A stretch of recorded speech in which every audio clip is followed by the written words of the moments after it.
Hi guys, आज हम पढ़ेंगे शरीर के अधिक मोटे होने का कारण।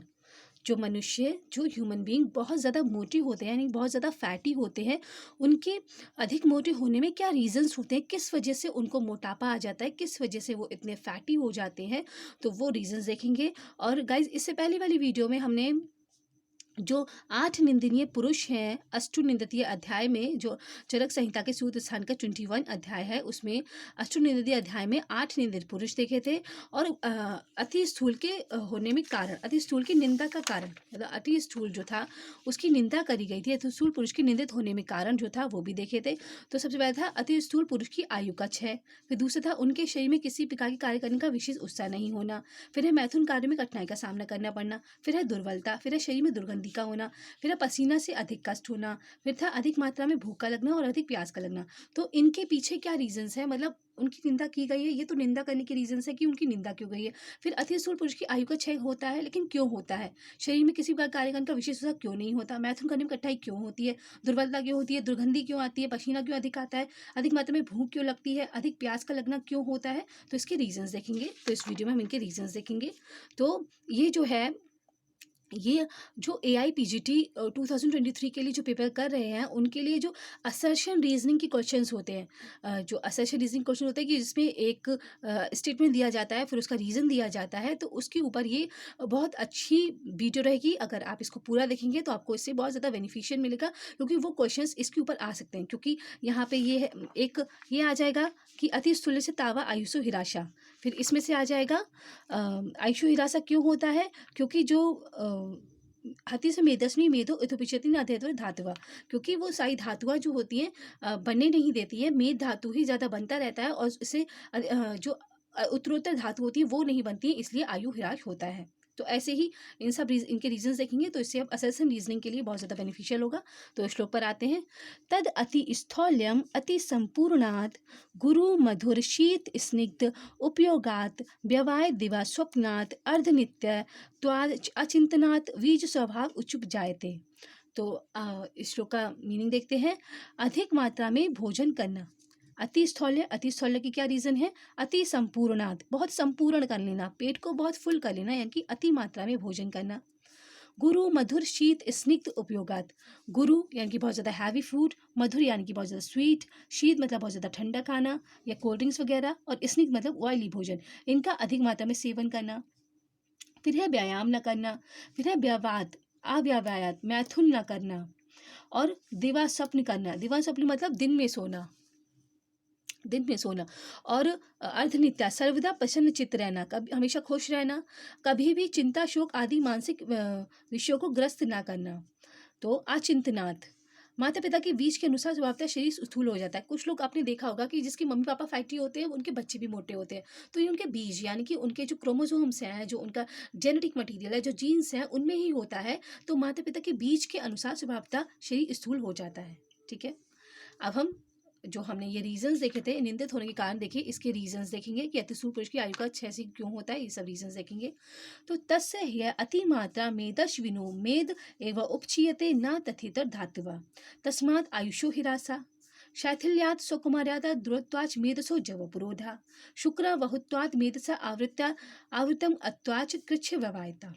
तो यह अतिमात मेदस्विनु मेधा एव उपजीयते न तथेतर धातुवा। तो स्थूल होने पर सबसे अधिक शरीर में मेदा धातु की वृद्धि होती है। मेदा यानी कि एडिपोज टिश्यू फैट की वृद्धि होती है। तब मनुष्य मोटा होता है। जिसके शरीर में मेद अधिक रूप में बढ़ जाता है, तो पुनः उसके शरीर में अधिक मात्रा में मेदा धातु की ही वृद्धि होती है। तो अब जिसके पुरुष में मेद बढ़ गया, तो फिर पुनः पुनः मेद की ही वृद्धि होती रहती है। दूसरे धातु यद्यपि कुछ मात्रा में बढ़ते हैं, पर उतनी मात्रा में नहीं बढ़ते हैं। दूसरी धातु जैसे कि रस, रक्त, मांस, अस्थि, मज्जा, शुक्र, ये उतनी मात्रा में नहीं बढ़ते हैं। जब रसायनिक धातुओं का उचित मात्रा में निर्माण ना होगा, तो आयु का क्षय होना स्वाभाविक हो जाता है। तो आयु ह्रास के क्या लक्षण बताएं, आयु ह्रास का क्या रीजन बताएं, क्योंकि जो मेदा होता है वो जब बॉडी में बढ़ने लगता है, तो वो फिर मेद धातु को ही बढ़ाता रहता है, जिससे जो दूसरी धातु होती हैं जैसे कि रस, रक्त, मांस, मेद, अस्थि, मज्जा, शुक्र, उनकी वृद्धि नहीं हो पाती है। तो जब उनकी वृद्धि नहीं होगी, तो फिर आयु का ह्रास हो जाएगा। रसायनिक धातुओं से ही बहुत सारे फंक्शंस होते हैं बॉडी में, जो वाइटल फंक्शंस होते हैं। जब वो फंक्शंस रस से, अगर रक्त नहीं बनेगा तो रक्त से जो रेस्पिरेशन है, जो सर्कुलेशन है, वो अच्छा नहीं हो पाएगा, तो इससे बॉडी में मतलब आयु का ह्रास होना लगेगा। ठीक है, तो क्या है अति स्थूल से तावाद आयुषो हिराशा जब उपरोधा। तो इसका रीजन क्या है, हे अतिमात्र मेधास्विनो मेधा एवं उपचयते न तथेतर धातुवा तस्माद आयुषा हिरासा। इसलिए आयुष हिरास होता है। क्यों होता है, अति मात्रा में मेद बढ़ जाता है, मेद से मेद का ही बढ़ना होता रहता है और उससे उत्तर धातु नहीं बढ़ती है, इसलिए आयु का हिरास होता है। ठीक है, अब हम पढ़ेंगे शैथिल्यात सुकुमारत्वाच मेधसो जब पुरोधा। तो इसका पीछे है मीनिंग,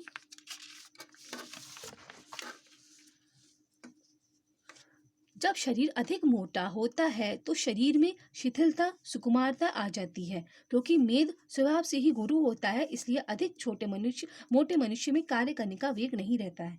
जब मेद अधिक मात्रा में बढ़ जाएगा तो शिथिलता और सुकुमारिता दुर्ताज मेदसो जीवप्रोध।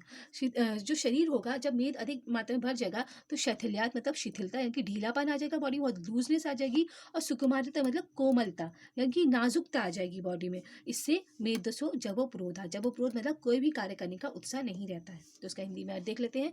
जब शरीर अधिक मोटा होता है तो शरीर में शिथिलता सुकुमारता आ जाती है, क्योंकि मेद स्वभाव से ही गुरु होता है, इसलिए अधिक मोटे मनुष्य में कार्य करने का वेग उत्साह नहीं रहता है। तो दूसरा रीजन क्या था, अति स्थूलता जबोप्रोधा। तो जबोप्रोध मतलब उत्साह नहीं रहना। तो जबोप्रोध का रीजन क्या है, उसका है शैथिल्यात सुकुमार्यातात द्रुतात् मेधसो जबोप्रोधा। तो हमें पूछा गया है कि जबोप्रोध क्यों होता है, क्योंकि शिथिलता आ जाती है, सुकुमारता आ जाती है, जिससे मेद जो होता है गुरु होता है, जिससे जबोप्रोध हो जाता है, कोई भी कार्य करने का उत्साह नहीं रहता है। ठीक है, अब दूसरा रीजन था कृच्छ व्यवायता, मैथुन करने में कठिनाई होना। तो उसका रीजन देख लेते हैं, क्या दे रहे हैं, शुक्र बहुत्वात् मेधसा आवृत्वात् कृच्छ व्यवायता। तो मेद के अधिक बढ़ जाने से अन्य धातुओं के स्रोत बंद हो जाते हैं, तो अधिक मात्रा में मेद धातु की ही वृद्धि होती है।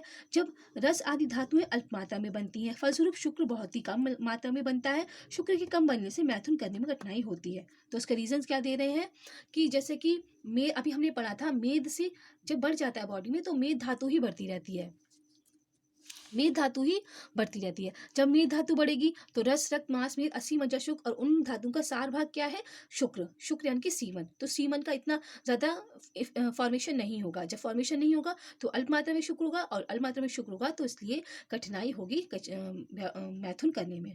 तो कृच्छ व्यवायता, इसमें रीजन दिया था कृच्छ व्यवायता। तो कृच्छ व्यवायता का क्या रीजन है, शुक्र बहु त्वाद मेधसा आवृत्वाच मार्त्वाच गुच्छ व्यवायता। तो मेद धातु जो होती है वो सारे जो रस रक्त मांस मेद असी मज्जा शुक्र होते हैं, इनके जो मुख मार्ग होते हैं उनको आवृत कर लेती है, उनके स्रोतों को कवर कर लेती है, जिससे और ज़्यादा धातुएं रस रक्त असी मज्जा शुक्र नहीं बनते हैं। और जब ये नहीं बनेंगे तो शुक्र उनका सार भाग है वो भी नहीं बनेगा, और शुक्र का सार भाग नहीं बनेगा तो फिर शुक्र नहीं बनेगा, और शुक्र से नहीं बनेगा तो मैथुन करने में कठिनाई होगी। ठीक है, अब हम बढ़ते हैं दूसरा रीजन है दौर्बल्य। अब इसका भी क्या रीजन है वो देख लेते हैं। दौर्बल्यम असमत्वा धातु नाम। तो धातुओं के समान रूप से ना बनने के कारण दुर्बलता अधिक रहती है। जैसे कि अभी हमने पढ़ा था, मेद धातु बढ़ती है तो रस रक्त मांस मेद असी मज्जा शुक्र, ये जो धातु होती है ये सही तरह से नहीं बनती है तो फिर दुर्बलता आएगी बॉडी में, यानी कि वीकनेस आएगी। फिर है दौर्गंध्यम, इसमें भी रीजन क्या था, दुर्गंधता क्यों आती है, मेद धातु के पहले इसका रीजन देख लेते हैं। मेदो दोषना मेधसा स्वभावात स्वेदो नात्वाच। तो मेद धातु के विकृत होने से तथा मेद के स्वेद उत्पादन स्वभाव के कारण शरीर में दुर्गंधि होती है। तो मेद धातु विकृत हो जाती है और स्वेद उत्पादन सही से नहीं हो पाता है, इसके कारण दुर्गंधि आती है बॉडी में, दुर्गंध यानी कि स्मेल आती है। फिर है दूसरा रीजन क्या है, स्वेदाबाधा का रीजन क्या दे रहे हैं वो देखते हैं। मेधसा श्लेष्म संसर्गात विष्यन्दी त्वात् हुत्वात् गुरुत्वात् व्यायामाता सह त्वाच स्वेदाबाधा। तो अगर हमसे पूछा स्वेदाबाधा का रीजन क्या है तो हम देंगे मेधसा श्लेष्म संसर्गात विष्यन्दी त्वात् हुत्वात् गुरुत्वात् व्यायामात सह त्वात् स्वेदाबाधा। तो मेद कफ का संबंधी होता है, अर्थात कफ और मेद समान धर्मी और विषंदी होता है, अर्थात मेद पसीना को निकालने वाला होता है। मेद शरीर में अधिक बढ़ जाता है, जिसके कारण अति स्थूल पुरुष व्यायाम करने में सर्वथा असमर्थ रहता है, इसलिए अधिक पसीना होता है। तो पसीना क्यों आता है? क्योंकि मेद और कफ का संबंधी होता है, मतलब मेद और कफ समानधर्मी होते हैं और तथा मेद पसीना को निकालने वाला होता है। मेद जो धातु होती है उससे पसीना निकलता है। मेद शरीर में अधिक बढ़ जाता है जिसके कारण अति स्थूल पुरुष व्यायाम नहीं कर पाता है। जब मेद बहुत ज़्यादा शरीर में बढ़ जाएगा तो उससे अति स्थूल पुरुष व्यायाम नहीं कर पाएगा और इसलिए अधिक पसीना होता है, इससे अधिक कष्ट भी होता है। तो इसलिए जब वो थोड़ा सा ही व्यायाम कर लेता है तो उससे बहुत ज़्यादा पसीना निकलता है, क्योंकि मेद धातु एक्सेस में है तो पसीना भी एक्सेस में निकलेगा, जिससे उसे कष्ट होता है। ठीक है। अब है जो दूसरा रीज़न था, क्षुद्र अतिमात्रात। क्षुद्र अतिमात्रा, तो क्षुद्र अतिमात्रा का रीज़न क्या है देख लेते हैं। तीक्ष्ण अग्नित्वात् प्रभूत कोष्ठा वायुत्वाच।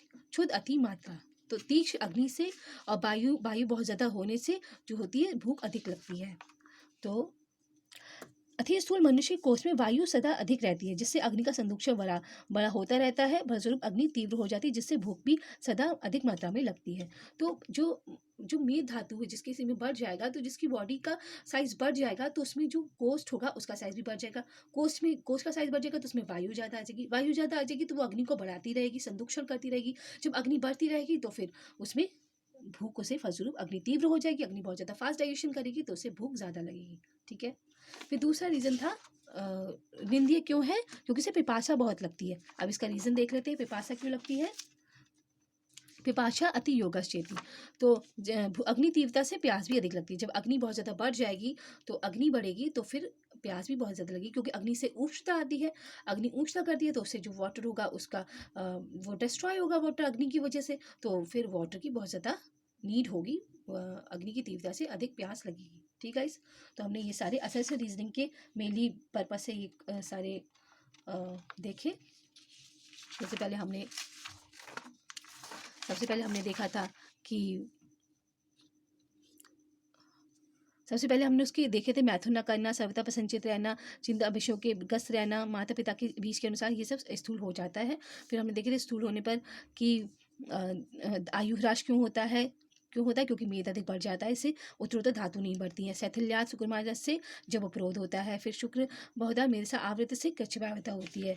फिर देखा था कि दौर्बल्य क्यों होता है, आधातु नाम विषम धातुओं की वजह से। दौर्गंध्य होता है मेद की वजह से, और पसीना बहुत आता है वो भी मेद की वजह से होता है।